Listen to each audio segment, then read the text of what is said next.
Adventures of Sherlock Holmes by Sir Arthur Conan Doyle. Adventure 4. The Boscombe Valley Mystery. We were seated at breakfast one morning, my wife and I, when the maid brought in a telegram. It was from Sherlock Holmes, and ran in this way. "Have you a couple of days to spare?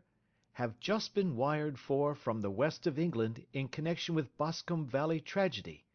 Shall be glad if you will come with me. Air and scenery perfect. Leave Paddington by the 11:15. "What do you say, dear?" said my wife, looking across at me. "Will you go?" "I really don't know what to say. I have a fairly long list at present." "Oh, Anstruther would do your work for you. You have been looking a little pale lately. I think that the change would do you good, and you are always so interested in Mr. Sherlock Holmes's cases." "I should be ungrateful if I were not, seeing what I gained through one of them," I answered. "But if I am to go, I must pack at once, for I have only half an hour." My experience of camp life in Afghanistan had at least had the effect of making me a prompt and ready traveller. My wants were few and simple, so that in less than the time stated I was in a cab with my valise, rattling away to Paddington Station. Sherlock Holmes was pacing up and down the platform, his tall, gaunt figure made even gaunter and taller by his long grey travelling cloak and close-fitting cloth cap. "It is really very good of you to come, Watson," said he. "It makes a considerable difference to me, having someone with me on whom I can thoroughly rely. Local aid is always either worthless or else biased. If you will keep the two corner seats, I shall get the tickets." We had the carriage to ourselves, save for an immense litter of papers which Holmes had brought with him. Among these he rummaged and read, with intervals of note-taking and of meditation, until we were past Reading. Then he suddenly rolled them all into a gigantic ball, and tossed them up on to the rack. "Have you heard anything of the case?" he asked. "Not a word. I have not seen a paper for some days." "The London press has not had very full accounts. I have just been looking through all the recent papers in order to master the particulars. It seems, from what I gather, to be one of those simple cases which are so extremely difficult." "That sounds a little paradoxical." "But it is profoundly true. Singularity is almost invariably a clue. The more featureless and commonplace a crime is, the more difficult it is to bring it home. In this case, however, they have established a very serious case against the son of the murdered man." "It is a murder, then?" "Well, it is conjectured to be so. I shall take nothing for granted until I have the opportunity of looking personally into it.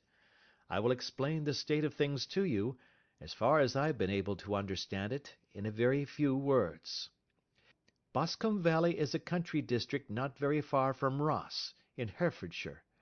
The largest landed proprietor in that part is a Mr. John Turner, who made his money in Australia, and returned some years ago to the old country. One of the farms which he held, that of Hatherley, was let to Mr. Charles McCarthy, who was also an ex-Australian. The men had known each other in the colonies, so that it was not unnatural that when they came to settle down they should do so as near each other as possible. Turner was apparently the richer man, so McCarthy became his tenant, but still remained, it seems, upon terms of perfect equality, as they were frequently together. McCarthy had one son, a lad of 18, and Turner had an only daughter of the same age, but neither of them had wives living. They appeared to have avoided the society of the neighbouring English families, and to have led retired lives, though both the McCarthys were fond of sport, and were frequently seen at the race meetings of the neighbourhood. McCarthy kept two servants, a man and a girl. Turner had a considerable household, some half-dozen at the least.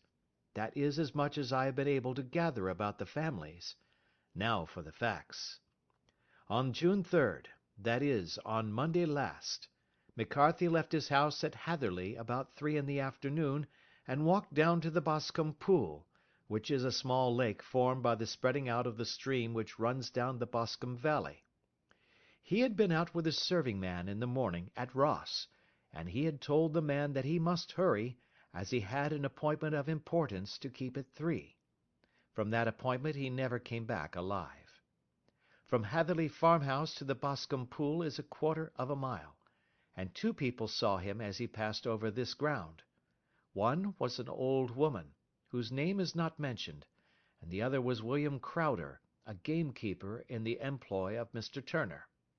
Both these witnesses depose that Mr. McCarthy was walking alone.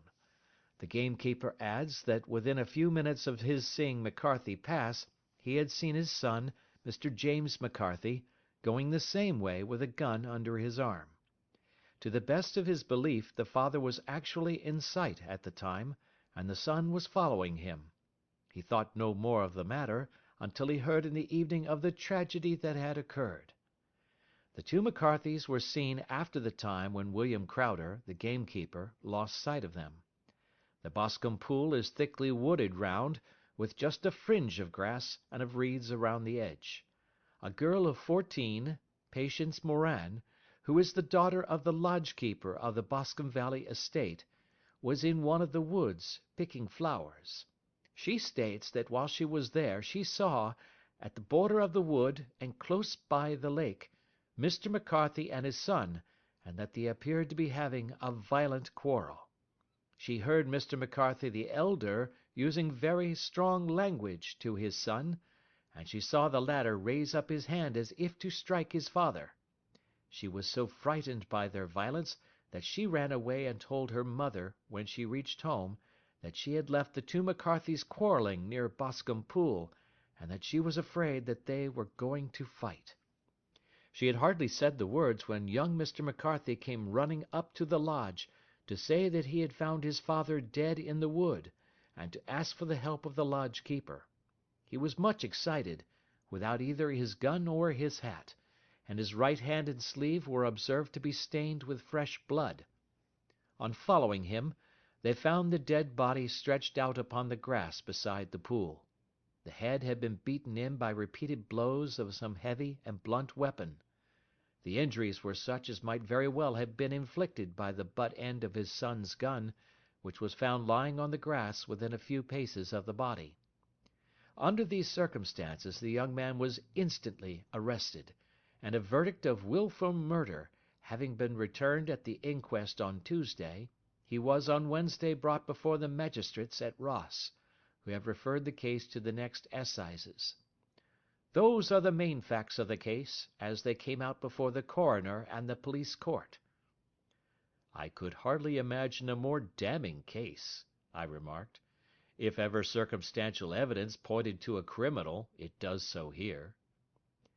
"Circumstantial evidence is a very tricky thing," answered Holmes thoughtfully. "It may seem to point very straight to one thing, but if you shift your own point of view a little, you will find it pointing in an equally uncompromising manner to something entirely different. It must be confessed, however, that the case looks exceedingly grave against the young man, and it is very possible that he is indeed the culprit. There are several people in the neighbourhood, however, and among them Miss Turner, the daughter of the neighbouring landowner, who believe in his innocence, and who have retained Lestrade, whom you may recollect in connection with the study in scarlet, to work out the case in his interest. Lestrade, being rather puzzled, has referred the case to me, and hence it is that 2 middle-aged gentlemen are flying westward at 50 miles an hour, instead of quietly digesting their breakfasts at home." "I am afraid," said I, "that the facts are so obvious that you will find little credit to be gained out of this case." "There is nothing more deceptive than an obvious fact," he answered, laughing. "Besides, we may chance to hit upon some other obvious facts, which may have been by no means obvious to Mr. Lestrade. You know me too well to think that I am boasting when I say that I shall either confirm or destroy his theory by means which he is quite incapable of employing, or even of understanding. To take the first example to hand, I very clearly perceive that in your bedroom the window is upon the right-hand side, and yet I question whether Mr. Lestrade would have noted even so self-evident a thing as that. How on earth— My dear fellow, I know you well.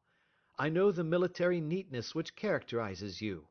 You shave every morning, and in this season you shave by the sunlight. But since your shaving is less and less complete as we get farther back on the left side, until it becomes positively slovenly as we get round the angle of the jaw, it is surely very clear that that side is less illuminated than the other. I could not imagine a man of your habits looking at himself in an equal light and being satisfied with such a result. I only quote this as a trivial example of observation and inference. Therein lies my métier, and it is just possible that it may be of some service in the investigation which lies before us. There are one or two minor points which were brought out in the inquest, and which are worth considering. What are they? It appears that his arrest did not take place at once, but after the return to Hatherley Farm. On the Inspector of Constabulary informing him that he was a prisoner, he remarked that he was not surprised to hear it, and that it was no more than his deserts. This observation of his had the natural effect of removing any traces of doubt which might have remained in the minds of the coroner's jury. "It was a confession," I ejaculated. "No, for it was followed by a protestation of innocence." "Coming on the top of such a damning series of events, it was at least a most suspicious remark." "On the contrary," said Holmes, "it is the brightest rift which I can at present see in the clouds. However innocent he might be, he could not be such an absolute imbecile as not to see that the circumstances were very black against him. Had he appeared surprised at his own arrest, or feigned indignation at it, I should have looked upon it as highly suspicious, because such surprise or anger would not be natural under the circumstances, and yet might appear to be the best policy to a scheming man. His frank acceptance of the situation marks him as either an innocent man, or else as a man of considerable self-restraint and firmness. As to his remark about his deserts, it was also not unnatural if you consider that he stood beside the dead body of his father, and that there is no doubt that he had that very day so far forgotten his filial duty as to bandy words with him, and even, according to the little girl whose evidence is so important, to raise his hand as if to strike him. The self-reproach and contrition which are displayed in his remark appear to me to be the signs of a healthy mind rather than of a guilty one." I shook my head. "Many men have been hanged on far slighter evidence," I remarked. "So they have, and many men have been wrongfully hanged." "What is the young man's own account of the matter?"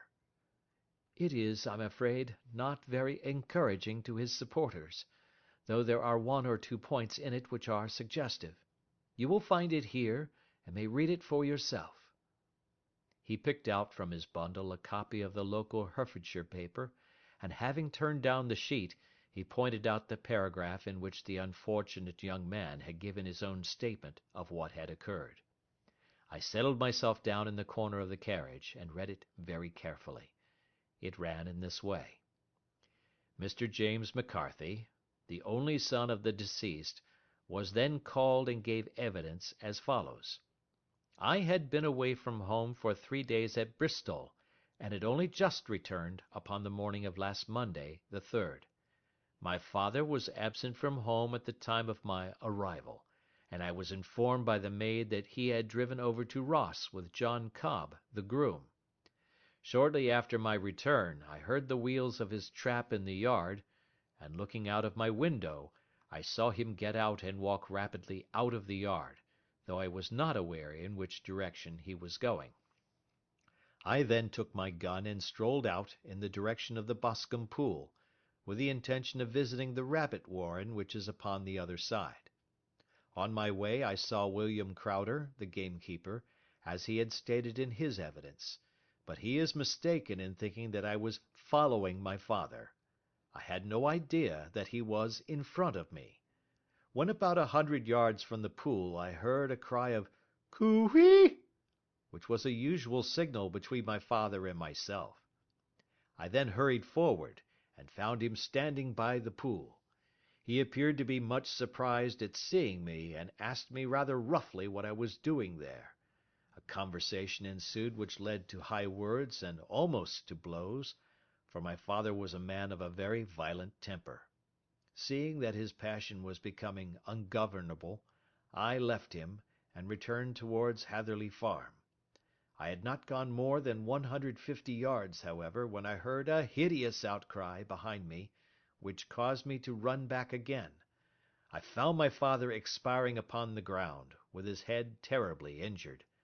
I dropped my gun and held him in my arms, but he almost instantly expired. I knelt beside him for some minutes, and then made my way to Mr. Turner's lodgekeeper, his house being the nearest, to ask for assistance. I saw no one near my father when I returned, and I have no idea how he came by his injuries. He was not a popular man, being somewhat cold and forbidding in his manners, but he had, as far as I know, no active enemies. I know nothing further of the matter. The Coroner: Did your father make any statement to you before he died? Witness: He mumbled a few words, but I could only catch some allusion to a rat. The Coroner: What did you understand by that? Witness: It conveyed no meaning to me. I thought that he was delirious. The Coroner: What was the point upon which you and your father had this final quarrel? Witness: I should prefer not to answer. The Coroner: I am afraid that I must press it. Witness: It is really impossible for me to tell you. I can assure you that it has nothing to do with the sad tragedy which followed. The Coroner: That is for the court to decide. I need not point out to you that your refusal to answer will prejudice your case considerably in any future proceedings which may arise. Witness: I must still refuse. The Coroner: I understand that the cry of "Coo-ee!" was a common signal between you and your father? Witness: It was. The Coroner: How was it, then, that he uttered it before he saw you, and before he even knew that you had returned from Bristol? Witness, with considerable confusion: I do not know. A juryman: Did you see nothing which aroused your suspicions when you returned on hearing the cry, and found your father fatally injured? Witness: Nothing definite. The Coroner: What do you mean? Witness: I was so disturbed and excited as I rushed out into the open, that I could think of nothing except of my father. Yet I have a vague impression that as I ran forward something lay upon the ground to the left of me. It seemed to me to be something grey in colour, a coat of some sort, or a plaid perhaps. When I rose from my father I looked round for it, but it was gone. Do you mean that it disappeared before you went for help? Yes, it was gone. You cannot say what it was? No, I had a feeling something was there. How far from the body? A dozen yards or so. And how far from the edge of the wood? About the same. Then if it was removed, it was while you were within a dozen yards of it? Yes, but with my back toward it. This concluded the examination of the witness. I see, said I, as I glanced down the column, that the Coroner in his concluding remarks was rather severe upon young McCarthy.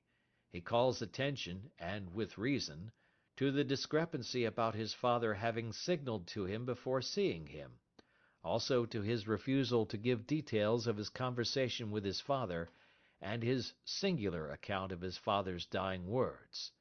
They are all, as he remarks, very much against the son. Holmes laughed softly to himself and stretched himself out upon the cushioned seat. "Both you and the coroner have been at some pains," said he, "to single out the very strongest points in the young man's favour.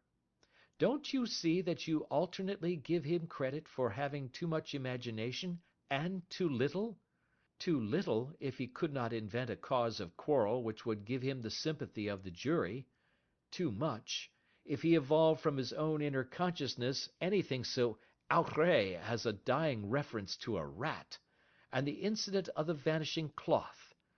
No, sir, I shall approach this case from the point of view that what this young man says is true, and we shall see whither that hypothesis will lead us. And now here is my pocket Petrarch, and not another word shall I say of this case until we are on the scene of action. We lunch at Swindon, and I see that we shall be there in 20 minutes. It was nearly 4 o'clock when we at last, after passing through the beautiful Stroud Valley, and over the broad gleaming Severn, found ourselves at the pretty little country town of Ross.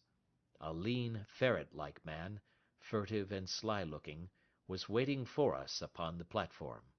In spite of the light brown dust coat and leather leggings which he wore in deference to his rustic surroundings, I had no difficulty in recognising Lestrade, of Scotland Yard. With him we drove to the Hereford Arms, where a room had already been engaged for us. "I have ordered a carriage," said Lestrade, as we sat over a cup of tea. "I knew your energetic nature, and that you would not be happy until you had been on the scene of the crime." "It was very nice and complimentary of you," Holmes answered. "It is entirely a question of barometric pressure." Lestrade looked startled.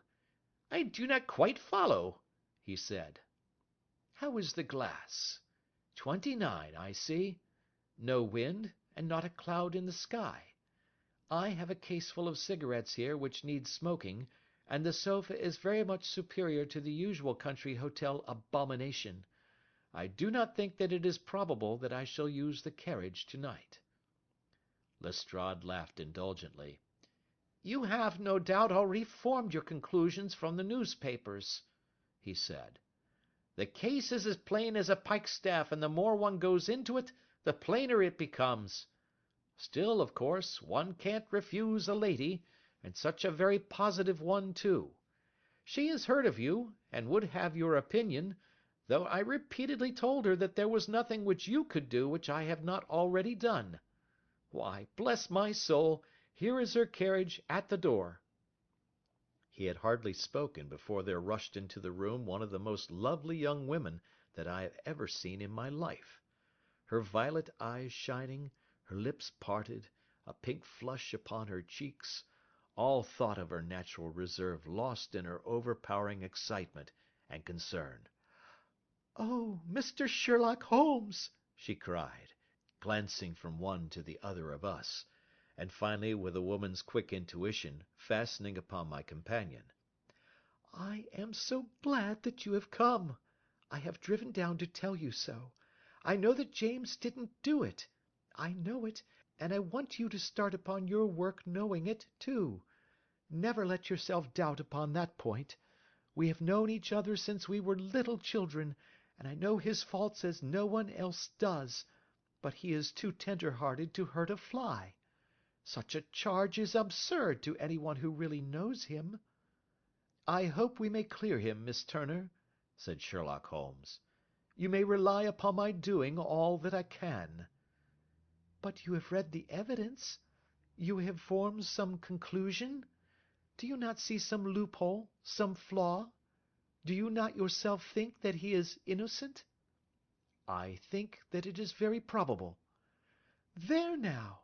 she cried, throwing back her head and looking defiantly at Lestrade. "You hear? He gives me hopes." Lestrade shrugged his shoulders. "I am afraid that my colleague has been a little quick in forming his conclusions," he said. "But he is right. Oh, I know that he is right. James never did it, and about his quarrel with his father, I am sure that the reason why he would not speak about it to the coroner was because I was concerned in it." "In what way?" asked Holmes. it is no time for me to hide anything. James and his father had many disagreements about me. Mr. McCarthy was very anxious that there should be a marriage between us. James and I have always loved each other as brother and sister, but of course he is young and has seen very little of life yet, well, he naturally did not wish to do anything like that yet. And there were quarrels, and this I am sure was one of them." "And your father?" asked Holmes. "Was he in favour of such a union?" "No, he was quite averse to it also. No one but Mr. McCarthy was in favour of it."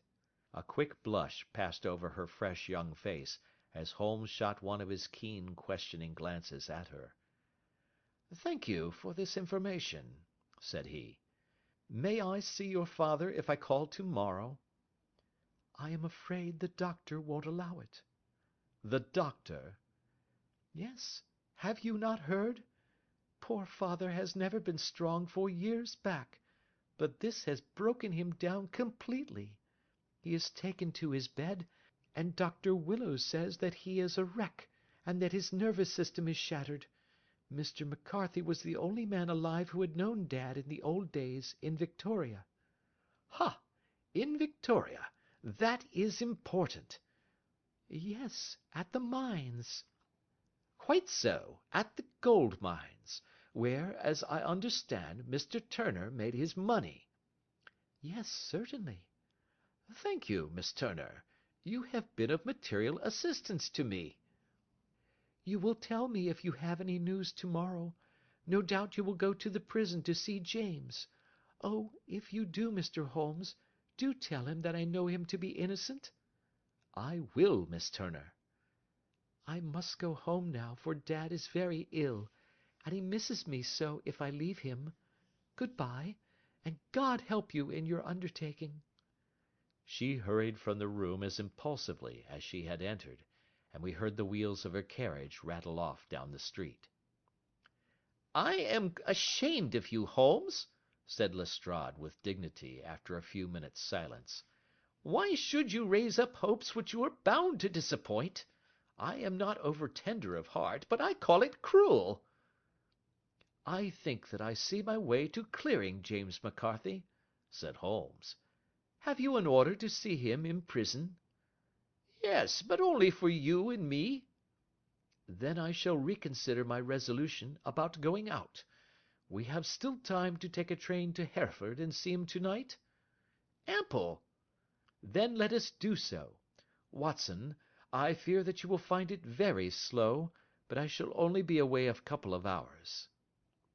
I walked down to the station with them, and then wandered through the streets of the little town, finally returning to the hotel, where I lay upon the sofa and tried to interest myself in a yellow-backed novel.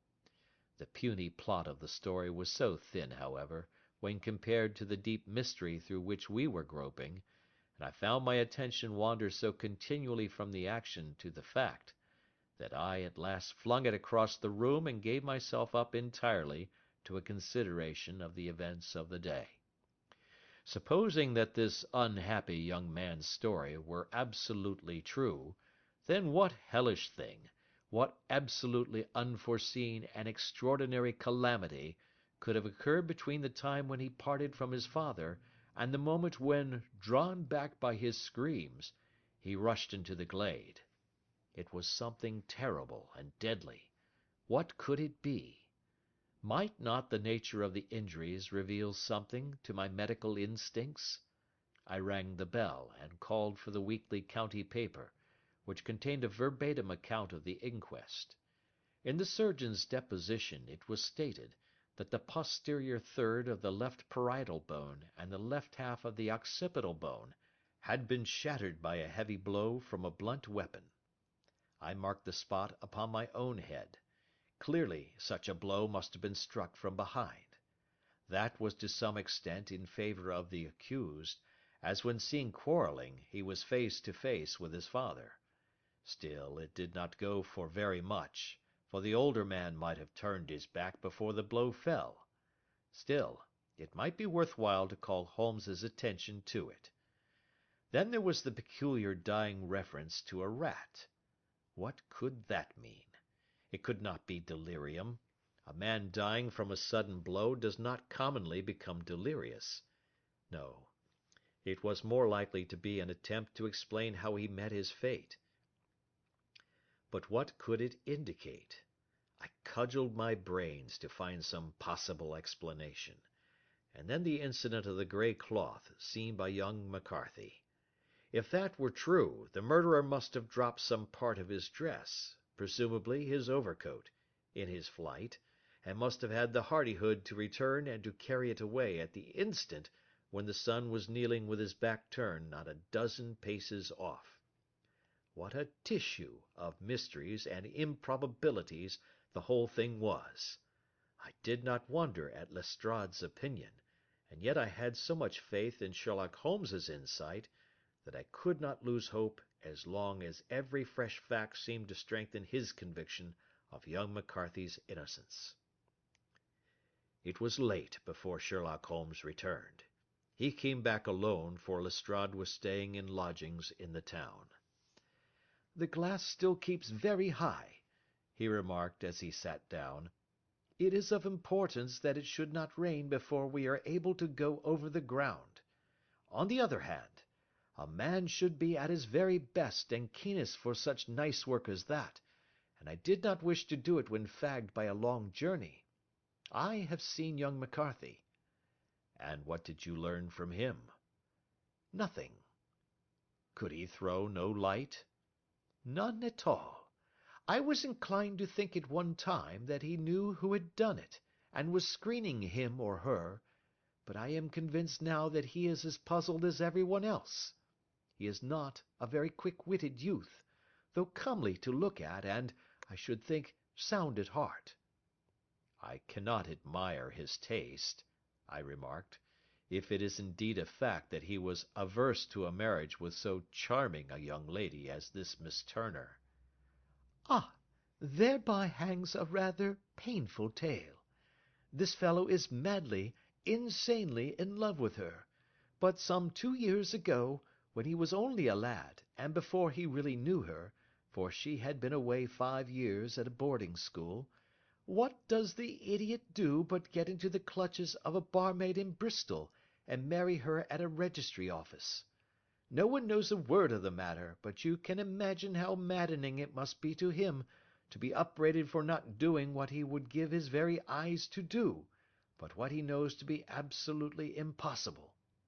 It was sheer frenzy of this sort which made him throw his hands up into the air when his father, at their last interview, was goading him on to propose to Miss Turner. On the other hand, he had no means of supporting himself, and his father, who was by all accounts a very hard man, would have thrown him over utterly had he known the truth. It was with his barmaid wife that he had spent the last 3 days in Bristol, and his father did not know where he was. Mark that point. It is of importance. Good has come out of evil, however, for the barmaid, finding from the papers that he is in serious trouble and likely to be hanged, has thrown him over utterly and has written to him to say that she has a husband already in the Bermuda dockyard, so that there is really no tie between them. I think that that bit of news has consoled young McCarthy for all that he has suffered." "But if he is innocent, who has done it?" "Ah, who? I would call your attention very particularly to 2 points. One is that the murdered man had an appointment with someone at the pool, and that the someone could not have been his son, for his son was away, and he did not know when he would return. The second is that the murdered man was heard to cry "Cooee!" before he knew that his son had returned. Those are the crucial points upon which the case depends. And now let us talk about George Meredith, if you please, and we shall leave all minor matters until to-morrow." There was no rain, as Holmes had foretold, and the morning broke bright and cloudless. At 9 o'clock Lestrade called for us with the carriage, and we set off for Hatherley Farm and the Boscombe Pool. "There is serious news this morning," Lestrade observed. "It is said that Mr. Turner, of the Hall, "He is so ill that his life is despaired of." "An elderly man, I presume?" said Holmes. "About 60. But his constitution has been shattered by his life abroad, and he has been in failing health for some time. This business has had a very bad effect upon him. He was an old friend of McCarthy's, and, I may add, a great benefactor to him, for I have learned that he gave him Hatherley Farm rent-free." "Indeed, that is interesting," said Holmes. "Oh, yes. In 100 other ways he has helped him. Everybody about here speaks of his kindness to him. Really, does it not strike you as a little singular that this McCarthy, who appears to have had little of his own, and to have been under such obligations to Turner, should still talk of marrying his son to Turner's daughter, who is presumably heiress to the estate, and that in such a very cocksure manner, as if it were merely a case of a proposal and all else would follow? It is the more strange, since we know that Turner himself was averse to the idea. The daughter told us as much. Do you not deduce something from that?" "We have got to the deductions and the inferences," said Lestrade, winking at me. "I find it hard enough to tackle facts, Holmes, without flying away after theories and fancies." "You are right," said Holmes demurely. "You do find it very hard to tackle the facts." "Anyhow, I have grasped one fact which you seem to find it difficult to get hold of," replied Lestrade with some warmth. "And that is?" "That McCarthy senior met his death from McCarthy junior, and that all theories to the contrary are the merest moonshine." "Well, moonshine is a brighter thing than fog," said Holmes, laughing. "But I am very much mistaken if this is not Hatherley Farm upon the left." "Yes, that is it." It was a wide-spread, comfortable-looking building, 2-storied, slate-roofed, with great yellow blotches of lichen upon the grey walls. The drawn blinds and the smokeless chimneys, however, gave it a stricken look, as though the weight of this horror still lay heavy upon it. We called at the door, when the maid, at Holmes's request, showed us the boots which her master wore at the time of his death, and also a pair of the son's, though not the pair which he had then had. Having measured these very carefully from 7 or 8 different points, Holmes desired to be led to the courtyard, from which we all followed the winding track which led to Boscombe Pool. Sherlock Holmes was transformed when he was hot upon such a scent as this. Men who had only known the quiet thinker and logician of Baker Street would have failed to recognize him. His face flushed and darkened. His brows were drawn into 2 hard black lines, while his eyes shone out from beneath them with a steely glitter. His face was bent downward, his shoulders bowed, his lips compressed, and the veins stood out like whipcord in his long sinewy neck. His nostrils seemed to dilate with a purely animal lust for the chase, and his mind was so absolutely concentrated upon the matter before him, that a question or remark fell unheeded upon his ears, or at the most only provoked a quick, impatient snarl in reply. Swiftly and silently he made his way along the track which ran through the meadows, and so by way of the woods to the Boscombe Pool. It was damp, marshy ground, as is all that district, and there were marks of many feet, both upon the path and amid the short grass which bounded it on either side. Sometimes Holmes would hurry on, sometimes stop dead, and once he made quite a little detour into the meadow. Lestrade and I walked behind him, the detective indifferent and contemptuous, while I watched my friend with the interest which sprang from the conviction that every one of his actions was directed towards a definite end. The Boscombe Pool, which is a little reed-girt sheet of water some 50 yards across, is situated at the boundary between the Hatherley Farm and the private park of the wealthy Mr. Turner. Above the woods which lined it upon the farther side we could see the red jutting pinnacles which mark the site of the rich landowner's dwelling. On the Hatherley side of the pool the woods grew very thick, and there was a narrow belt of sodden grass 20 paces across, between the edge of the trees and the reeds which lined the lake.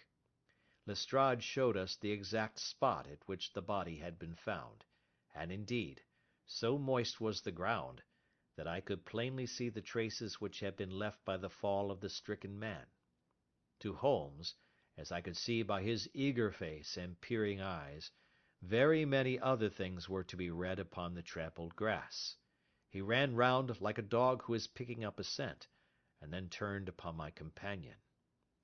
"What did you go into the pool for?" he asked. "I fished about with a rake. I thought there might be some weapon or other trace. But how on earth—" "Oh, tut, tut, I have no time. That left foot of yours with its inward twist is all over the place. A mole could trace it, and there it vanishes among the reeds. Oh, how simple it would all have been had I been here before they came like a herd of buffalo and wallowed all over it. Here is where the party with the lodgekeeper came, and they have covered all tracks for 6 or 8 feet round the body. But here are 3 separate tracks of the same feet." He drew out a lens, and lay down upon his waterproof to have a better view, talking all the time rather to himself than to us. "These are young McCarthy's feet. Twice he was walking, and once he ran swiftly, so that the soles are deeply marked and the heels hardly visible.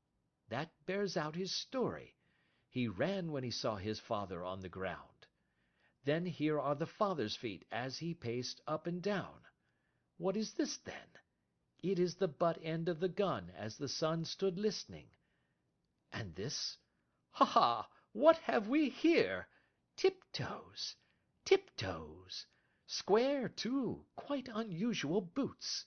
They come, they go, they come again. Of course, that was for the cloak. Now where did they come from?" He ran up and down, sometimes losing, sometimes finding the track until we were well within the edge of the wood, and under the shadow of a great beech, the largest tree in the neighbourhood. Holmes traced his way to the farther side of this, and lay down once more upon his face with a little cry of satisfaction. For a long time he remained there, turning over the leaves and dried sticks, gathering up what seemed to me to be dust into an envelope, and examining with his lens not only the ground, but even the bark of the tree as far as he could reach. A jagged stone was lying among the moss, and this also he carefully examined and retained. Then he followed a pathway through the wood until he came to the high road, where all traces were lost. "It has been a case of considerable interest," he remarked, returning to his natural manner. "I fancy that this grey house on the right must be the lodge. I think that I will go in and have a word with Moran, and perhaps write a little note. Having done that, we may drive back to our luncheon. You may walk to the cab, and I shall be with you presently." It was about 10 minutes before we regained our cab and drove back into Ross, Holmes still carrying with him the stone which he had picked up in the wood. "This may interest you, Lestrade," he remarked, holding it out. "The murder was done with it." "I see no marks." "There are none." "How do you know, then?" "The grass was growing under it. It had only lain there a few days. There was no sign of a place whence it had been taken. It corresponds with the injuries. There is no sign of any other weapon." "And the murderer?" "Is a tall man, left-handed, limps with the right leg, wears thick-soled shooting boots and a grey cloak, smokes Indian cigars, uses a cigar-holder, and carries a blunt penknife in his pocket. There are several other indications, but these may be enough to aid us in our search." Lestrade laughed. "I am afraid that I am still a sceptic," he said. "Theories are all very well, but we have to deal with a hard-headed British jury." "Nous verrons," answered Holmes calmly. "You work your own method, and I shall work mine. I shall be busy this afternoon, and shall probably return to London by the evening train." "And leave your case unfinished?" "No, finished." "But the mystery?" "It is solved." "Who was the criminal, then?" "The gentleman I describe." "But who is he?" "Surely it would not be difficult to find out. This is not such a populous neighbourhood." Lestrade shrugged his shoulders. "I am a practical man," he said, "and I really cannot undertake to go about the country looking for a left-handed gentleman with a game leg. I should become the laughing-stock of Scotland Yard." "All right," said Holmes quietly. "I have given you the chance. Here are your lodgings. Good-bye. I shall drop you a line before I leave." Having left Lestrade at his rooms, we drove to our hotel, where we found lunch upon the table. Holmes was silent and buried in thought, with a pained expression upon his face, as one who finds himself in a perplexing position. "Look here, Watson," he said, when the cloth was cleared. "Just sit down in this chair and let me preach to you for a little. I don't know quite what to do, and I should value your advice. Light a cigar and let me expound." Pray do so. "Well now, in considering this case there are 2 points about young McCarthy's narrative which struck us both instantly, although they impressed me in his favour and you against him. One was the fact that his father should, according to his account, cry cooee before seeing him. The other was his singular dying reference to a rat. He mumbled several words, you understand, but that was all that caught the son's ear. Now from this double point our research must commence, and we will begin it by presuming that what the lad says is absolutely true." What of this cooee, then? "Well, obviously, it could not have been meant for the son. The son, as far as he knew, was in Bristol. It was mere chance that he was within earshot. The cooee was meant to attract the attention of whoever it was that he had the appointment with. But cooee is a distinctly Australian cry, and one which is used between Australians. There is a strong presumption that the person whom McCarthy expected to meet him at Boscombe Pool was someone who had been in Australia." What of the rat, then? Sherlock Holmes took a folded paper from his pocket and flattened it out on the table. "This is a map of the colony of Victoria," he said. "I wired to Bristol for it last night." He put his hand over part of the map. "What do you read?" A rat, I read. "And now?" He raised his hand. Ballarat. "Quite so. That was the word the man uttered, and of which his son only caught the last 2 syllables. He was trying to utter the name of his murderer, so and so of Ballarat." It is wonderful, I exclaimed. "It is obvious. And now you see I had narrowed the field down considerably. The possession of a grey garment was a 3rd point which, granting the son's statement to be correct, was a certainty. We have come now out of mere vagueness to the definite conception of an Australian from Ballarat with a grey cloak." Certainly. "And one who was at home in the district, for the pool can only be approached by the farm or by the estate, where strangers could hardly wander." Quite so. "Then comes our expedition of to-day. By an examination of the ground I gained the trifling details which I gave to that imbecile Lestrade, as to the personality of the criminal." But how did you gain them? "You know my method. It is founded upon the observation of trifles." His height I know that you might roughly judge from the length of his stride. His boots, too, might be told from their traces. "Yes, they were peculiar boots." But his lameness? "The impression of his right foot was always less distinct than his left. He put less weight upon it. Why? Because he limped. He was lame." But his left-handedness?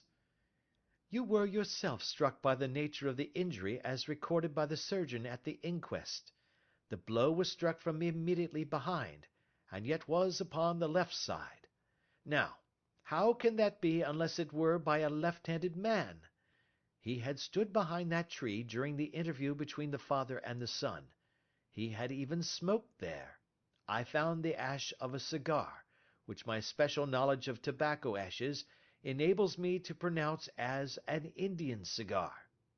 I have, as you know, devoted some attention to this, and written a little monograph on the ashes of 140 different varieties of pipe, cigar, and cigarette tobacco.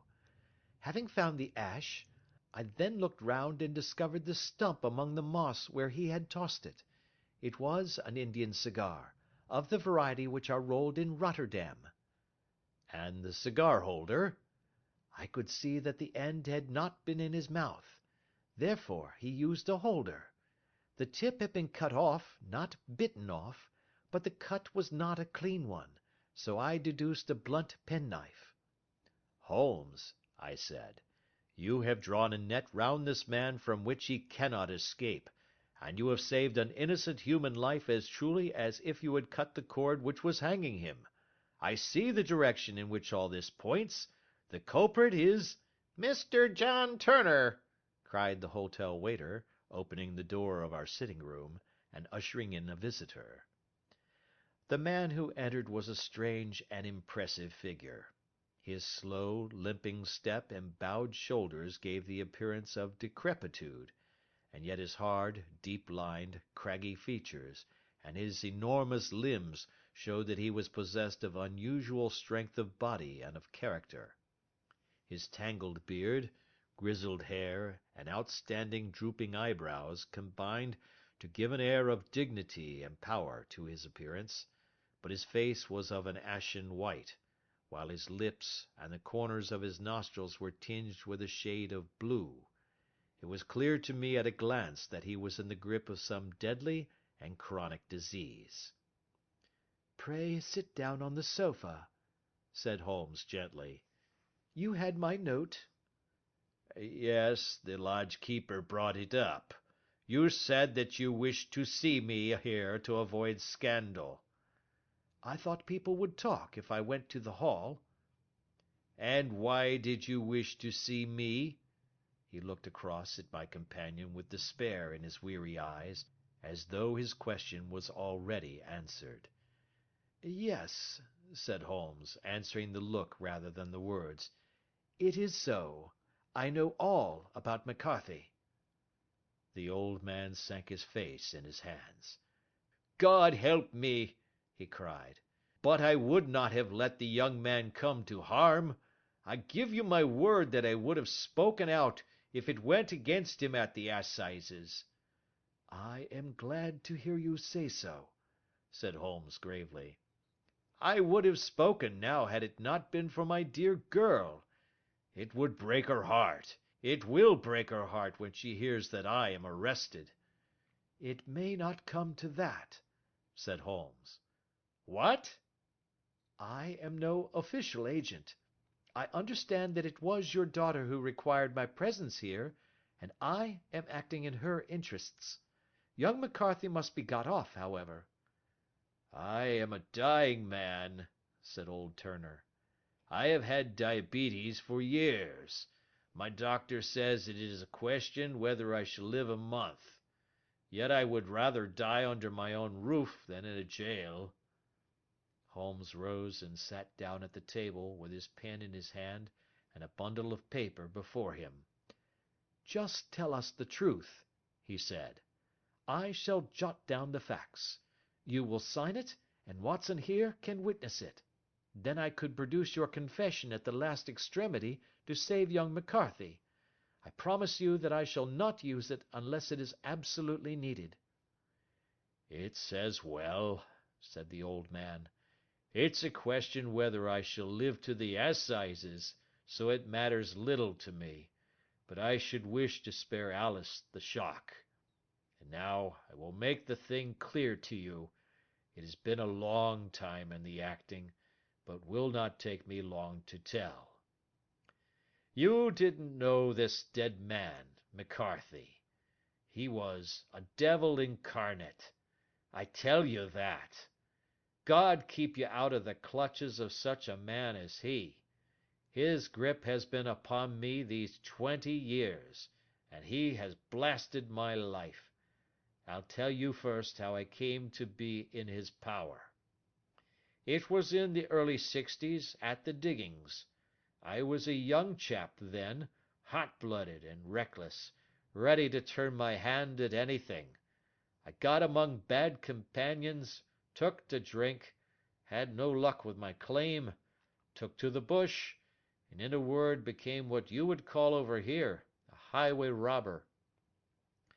There were 6 of us, and we had a wild, free life of it, sticking up a station from time to time, or stopping the wagons on the road to the diggings. Black Jack of Ballarat was the name I went under, and our party is still remembered in the colony as the Ballarat Gang. One day a gold convoy came down from Ballarat to Melbourne, and we lay in wait for it and attacked it.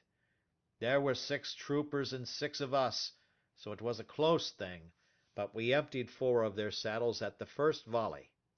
3 of our boys were killed, however, before we got the swag. I put my pistol to the head of the wagon driver, who was this very man McCarthy.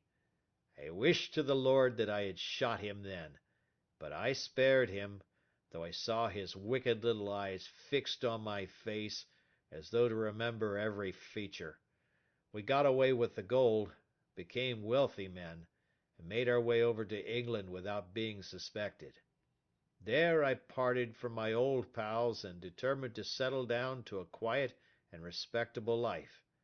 I bought this estate, which chanced to be in the market, and I set myself to do a little good with my money, to make up for the way in which I had earned it. I married, too, and though my wife died young, she left me my dear little Alice. Even when she was just a baby, her wee hand seemed to lead me down the right path as nothing else had ever done. In a word, I turned over a new leaf, and did my best to make up for the past. All was going well when McCarthy laid his grip upon me. I had gone up to town about an investment, and I met him in Regent Street with hardly a coat to his back or a boot to his foot. "Here we are, Jack," says he, touching me on the arm. "We'll be as good as a family to you. There's 2 of us, me and my son, and you can have the keeping of us.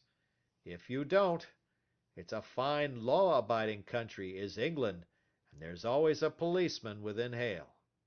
Well, down they came to the West Country, there was no shaking them off, and there they have lived rent-free on my best land ever since. There was no rest for me, no peace, no forgetfulness. Turn where I would, there was his cunning, grinning face at my elbow. It grew worse as Alice grew up, for he soon saw I was more afraid of her knowing my past than of the police. Whatever he wanted he must have, and whatever it was I gave him without question, land, money, houses, until at last he asked a thing which I could not give. He asked for Alice. His son, you see, had grown up, and so had my girl, and as I was known to be in weak health, it seemed a fine stroke to him that his lad should step into the whole property. But there I was firm. I would not have his cursed stock mixed with mine. Not that I had any dislike to the lad, but his blood was in him, and that was enough. I stood firm. McCarthy threatened. I braved him to do his worst. We were to meet at the pool midway between our houses to talk it over. When I went down there I found him talking with his son, so I smoked a cigar and waited behind a tree until he should be alone. But as I listened to his talk, all that was black and bitter in me seemed to come uppermost. He was urging his son to marry my daughter, with as little regard for what she might think as if she were a slut from off the streets. It drove me mad to think that I and all that I held most dear should be in the power of such a man as this. Could I not snap the bond? I was already a dying and desperate man. Though clear of mind and fairly strong of limb, I knew that my own fate was sealed. But my memory and my girl, both could be saved if I could but silence that foul tongue. I did it, Mr. Holmes. I would do it again. Deeply as I have sinned, I have led a life of martyrdom to atone for it. But that my girl should be entangled in the same meshes which held me was more than I could suffer. I struck him down with no more compunction than if he had been some foul and venomous beast. His cry brought back his son, but I had gained the cover of the wood, though I was forced to go back to fetch the cloak which I had dropped in my flight. That is the true story, gentlemen, of all that occurred." "Well, it is not for me to judge you," said Holmes, as the old man signed the statement which had been drawn out. "I pray that we may never be exposed to such a temptation." "I pray not, sir. And what do you intend to do?" "In view of your health, nothing. You are yourself aware that you will soon have to answer for your deed at a higher court than the assizes. I will keep your confession, and if McCarthy is condemned I shall be forced to use it. If not, it shall never be seen by mortal eye, and your secret, whether you be alive or dead, shall be safe with us." "Farewell, then," said the old man solemnly. "Your own deathbeds, when they come, will be the easier for the thought of the peace which you have given to mine." Tottering and shaking in all his giant frame, he stumbled slowly from the room. "God help us!" said Holmes, after a long silence. "Why does fate play such tricks with poor helpless worms? I never hear of such a case as this that I do not think of Baxter's words, and say, 'There, but for the grace of God, goes Sherlock Holmes.'" James McCarthy was acquitted at the assizes on the strength of a number of objections which had been drawn out by Holmes and submitted to the defending counsel. Old Turner lived for 7 months after our interview, but he is now dead, and there is every prospect that the son and daughter may come to live happily together in ignorance of the black cloud which rests upon their past.